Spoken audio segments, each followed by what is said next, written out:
Hi hello welcome to our channel SVDA creation 143. ఇప్పుడు మీరు చూసుకున్నట్లయితే ఇక్కడ ఫ్లవర్స్ కనిపిస్తున్నాయి. ఇవి లిల్లీ పూలండి. పింక్ కలర్ ఉంటుంది, పింక్ అండ్ వైట్ కలర్ ఉంటుంది. ఇప్పుడు మాత్రం మొగ్గలే ఉన్నాయి, ఇంకా పూయలేదు. క్లైమేట్ అయితే చాలా కూల్గా ఉంది, లైట్గా వర్షం పడుతుంది జల్లు లెక్క. ఇవి కనకాంబరం పూలండి. ఇవి నూరు వరహాల పూలండి. చాలా బాగున్నాయి కదా, చిన్న చెట్టుకి 3 గుత్తులు పూసాయి. చాలా చాలా అందంగా ఉన్నాయి. క్లైమేట్ కూల్గా ఉంది కాబట్టి గ్రీనిష్ కలర్ వచ్చింది. చాలా బాగున్నాయండి.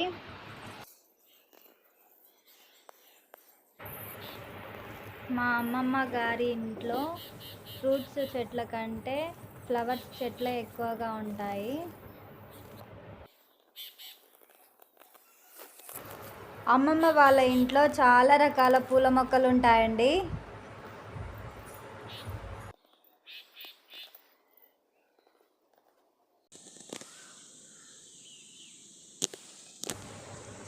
ఫ్రూట్స్ పండించి తింటే బలం వస్తుందో రాదో తెలీదు, కానీ ఇలాంటి ఫ్లవర్స్ చూస్తే మాత్రం కళ్ళకి చాలా హ్యాపీగా ఉంటుందండి.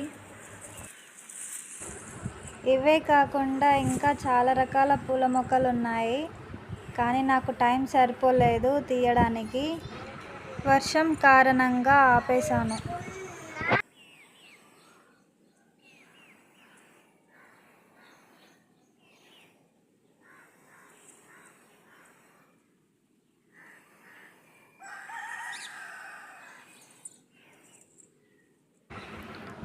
ఈ వీడియో మీకు నచ్చినట్లయితే షేర్ చేయండి, లైక్ చేయండి, సబ్స్క్రైబ్ చేయండి. అలాగే ఈ వీడియో ఎలా ఉందో కామెంట్ కూడా చేయండి.